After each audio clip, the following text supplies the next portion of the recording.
এবং আমরা ভবিষ্যতে যাতে এই দেশে কোনোদিন ফেসিবাদ এবং ফেসিবাদী কোনো উৎপত্তি না হয়, উৎপাদ না হয়, পার্লামেন্টারি ফুয়ারার সৃষ্টি না হয়, সেজন্য আমরা এমন সংবিধান সংশোধন করতে চাই যে সংবিধানটা সমঝোতার ভিত্তিতে গ্রহণ করা উচিত।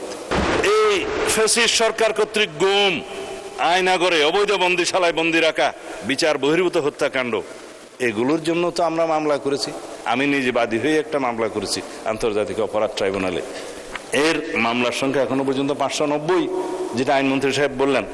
উনি বিস্তারিত বলেছেন, একটা জিনিস উনি সময়ের অভাবে হয়তো বলতে পারেননি, আরো 12টা মামলা তদন্ত শেষ করে ফর্মাল চার্জ গঠনের জন্য অপেক্ষা করছে, বিচার শুরুর অপেক্ষায় আছে।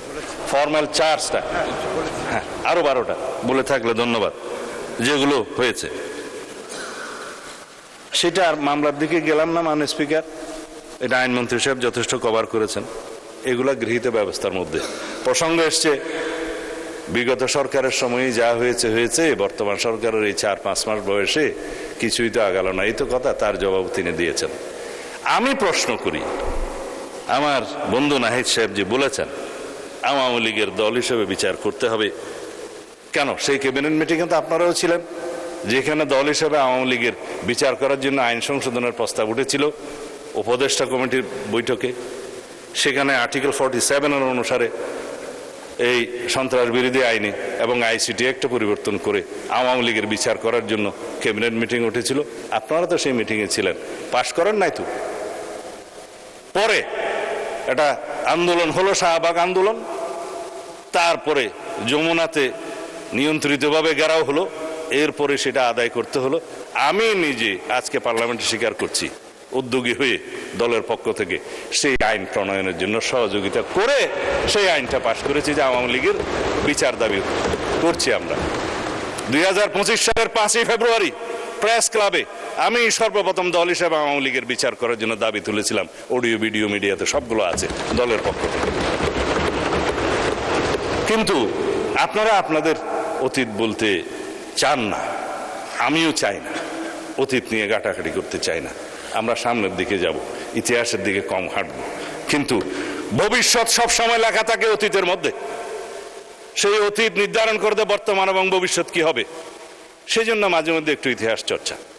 তারপর আমি আজকে ইতিহাসে যাব না। মাননীয় স্পিকার, জুলাই যোদ্ধাদের সুরক্ষার জন্য যে প্রতিশ্রুতি, যে অঙ্গীকার আমরা জুলাই জাতীয় সনদে করেছি, সেটা তো বাস্তবায়ন হয়েছে। এখানে আজকে আবার নতুন করে আমার বন্ধু বললেন যে আমাদের কোনো কোনো সদস্য বলছেন যে জুলাই যোদ্ধাদের সাথে পুলিশ হত্যার একটা তুলনা করে বক্তব্য দিয়েছে। এই মহান জাতীয় সংসদে কেউ কোনো বক্তব্য দেয় না। হাউসের বাইরের কোনো বক্তব্য পার্লামেন্টের ডিসকাশনে আসতে পারে না। It is irrelevant in the house. কেউ যদি কোথাও বলে থাকে, টক শোতে বলে থাকে, বাইরে বলে থাকে, সেটা সেখানে পার্লামেন্টের প্রসিডিং এর মধ্যে আসবে না। আমরা জুলাই জাতীয় সনদের এই অঙ্গীকার নামায় যেখানে সংশোধন হয়েছে, যেদিন স্বাক্ষর হবে জুলাই জাতীয় সনদ, সেদিনও একটা আন্দোলন হয়েছে এই দক্ষিণ প্লাজার সেই মাঠে জাতীয় সংসদের। আমি নিজে টেলিফোন করে, আমার বন্ধুরা সাক্ষী আছে কয়েকজন, আমি প্রফেসর আলী রিয়াজ সাহেবকে অনুরোধ করে সেটা সংশোধন করে বলেছি, হ্যাঁ তাদের দাবি ন্যায্য, এই অঙ্গীকার নামা আপনারা সংশোধন করেন, আমরা সবাই স্বাক্ষর করব। সেটা কি ছিল? শহীদ পরিবার ও আহত বীর জুলাই যোদ্ধাদের আইনগত দায় মুক্তি এবং মৌলিক অধিকার সুরক্ষা ও নিরাপত্তা নিশ্চিত করা। সেটা অর্ডিন্যান্স হয়েছে পরে। সেই অর্ডিন্যান্স তো প্রথম সেশনে আমরা আইনে পরিণত করে দিলাম, জুলাই যোদ্ধাদের সুরক্ষা আইন। সেটা বাস্তবায়ন হয়েছে। এখন বাস্তবায়নের দরকার হলে এই জুলাই জাতীয় সনদ। আপনারা যেহেতু জুলাই ঘোষণাপত্র নিয়ে কথা বলেন নাই, যেহেতু আপনারা জুলাই জাতীয় সনদ নিয়ে আজকে কথা বলেন নাই, শুধু আপনারা বলেছেন গণভোটের গণরায়কে শ্রদ্ধা করা দরকার। গণভোটের গণরায়কে শ্রদ্ধা জানাতে হলে সংবিধান সংশোধন কমিটিতে আপনাদেরকে আসতে হবে, সেখানে আলোচনা করতে হবে। সেখানে যদি সবাই সমঝোতার ভিত্তিতে আমরা যদি এই জাতীয় কি যেন সংবিধান সংস্কার পরিষদ যদি গঠন করতে হয়, সেই আলোচনা ওখানে হবে। কিন্তু আপনারা ওয়াকআউট করলেন, আপনারা সংবিধান সংশোধনী কমিটিতে থাকতে চাইলেন না। সেটা ইতিহাস হয়ে থাকলো, জাতি দেখলো। আমরা এই সংবিধান সংশোধন করতে চাই, সংবিধানের গণতান্ত্রিক সংস্কার করতে চাই, আমরা রাষ্ট্র কাঠামোর গণতান্ত্রিক সংস্কার করতে চাই, আমরা বিচার বিভাগের স্বাধীনতা নিশ্চিত করতে চাই, গণমাধ্যমের স্বাধীনতা নিশ্চিত করতে চাই, এবং আমরা ভবিষ্যতে যাতে এই দেশে কোনোদিন ফেসিবাদ এবং ফেসিবাদী কোনো উৎপত্তি না হয়, উৎপাদ না হয়, পার্লামেন্টারি ফুয়ারার সৃষ্টি না হয়, সেজন্য আমরা এমন সংবিধান সংশোধন করতে চাই যে এই সংবিধানটা সমঝোতার ভিত্তিতে গ্রহণ করা উচিত। কিন্তু আপনারা সহযোগিতা করলেন না। এখনো উন্মুক্ত আছে 5টা আসন, সদস্য সংখ্যা আপনাদের জন্য নির্ধারিত আছে। আপনারা যদি কখনো মনে করেন এই সংবিধান সংশোধনী কমিটিতে আসবেন, তাহলে আপনারা এই গণতান্ত্রিক চর্চা হিসেবে আপনারা অংশগ্রহণ করতে পারেন। আমরা অলওয়েজ ওয়েলকাম জানাবো। হয়তো আপনাদের রাজনীতি আছে, মাঠের বক্তৃতা দিবেন, গণভোটের গণরায় কার্যকর করা হোক, কিন্তু এই গণভোটের গণরায়টা কিসের উপর ভিত্তিতে ভাই? সব এটা আইনের ভিত্তিতে ভোট ছিল। সেই আইনটা কি ছিল? আইনও ছিল না, আদেশের ভিত্তিতে ছিল। সেই আদেশটাও অবৈধ ছিল।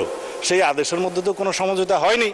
জুলাই জাতীয় সনদ তো আপনাদের সবার স্বাক্ষর আছে, সমঝোতা হয়েছে, ঘোষণাপত্র সমঝোতা হয়েছে, ঐতিহাসিকভাবে সেটা স্বাক্ষরিত হয়েছে, এই দক্ষিণ প্লাজায় সেটা জাতি দেখেছে। কিন্তু যে জুলাই জাতীয় সনদ সংবিধান সংস্কার বাস্তবায়ন আদেশ নামে এই যে একটা আদেশ জারি করা হলো অবৈধভাবে, কারোর সাথে তো কোনো আলোচনা হয়নি, রাজনৈতিক সমঝোতা হয়নি। সেই আদেশটা ভয়েড অ্যাব ইনিশিও, সেটার করারই ইখতিয়ার প্রেসিডেন্টের ছিল না, নাই। সেই আদেশের উপর আপনারা গণভোটের কথা বলেন। হ্যাঁ, গণভোট অবশ্যই জনগণের রায়কে আমরা সম্মান দিতে হবে। তার মধ্যে 3.5 কান প্রশ্নে আমরা একমত, যেটা জুলাই জাতীয় সনদের সাথে একমত আছে।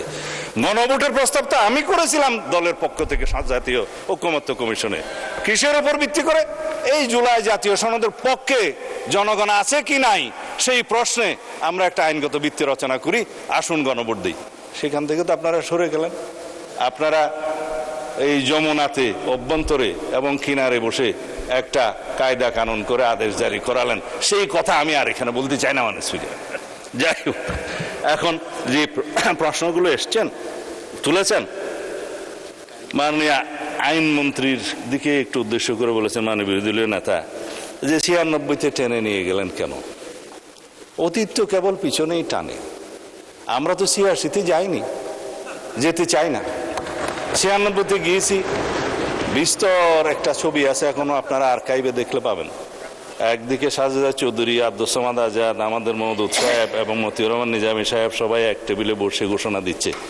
ইহাকে কি যুগপৎ আন্দোলন বলা যায়? যদি যুগপৎ আন্দোলন বলা যায় তাহলে কি জায়েজ আছে? জোট করেন নাই, ঠিক আছে, মানলাম। আর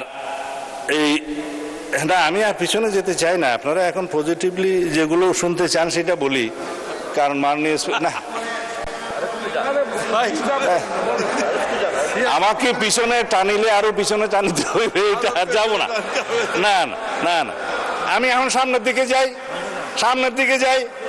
আপনারা চেয়েছেন যে আমি তো সময়, আমরা কি এই যে আপনাদের এই নোটিশের প্রেক্ষিতে কি কার্যকর ব্যবস্থা গ্রহণ করেছে সেটা, এবং আপনাদের কি আজকে দাবি আছে সেটা বলি শুধু।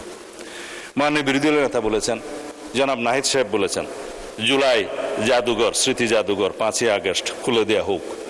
এটা আজকেই সংবাদ সম্মেলন করে সংস্কৃতি মন্ত্রণালয় থেকে জানিয়ে দেওয়া হয়েছে 5ই আগস্ট জুলাই স্মৃতি জাদুঘর খুলে দেওয়া হবে।